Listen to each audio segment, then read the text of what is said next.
So, ayan, sales natin is 2,195,000.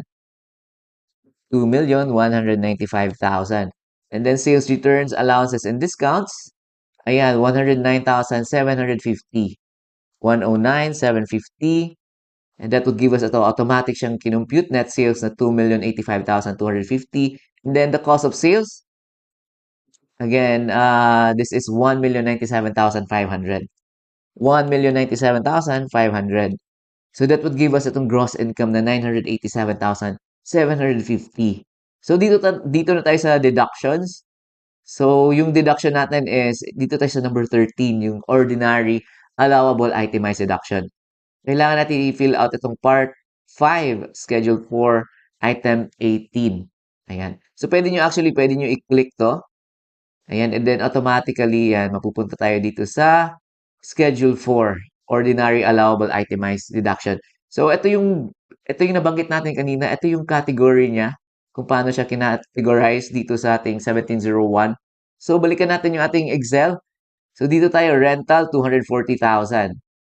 Rental, ayan, rental natin is 240,000. And then, next natin na expense is salaries, wages, and allowances. Dito sa baba pala. Salaries, ayan, 180,000. And then next is taxes and licenses, 20,000. 20,000. So yung others, saan ba natin ilalagay? So dito na tayo sa number 17.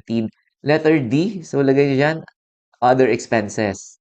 So yung total nun, this is the 188,900. 188,900. So that would give us itong ordinary allowable itemized deduction na 628,900. So kita nyo dito sa page 2, may details na ng deductions allowable under ito, ordinary allowable itemized deduction na 628,900. And then that will give us itong net income na 358,850. So wala tayong non-operating income or other non-operating income. So taxable income or business natin is 358,850. Ayan. Total taxable income and compensation and business, I mean, same lang because wala tayong compensation. So 358,850 din. So yung tax due natin, ayan, 16,328. Balikan natin yung ating Excel if tama ba yung ating computation. So sa Excel, ayan, kita nyo, using the table, manual computation, ayan, 16,328. So tama yung ating computation.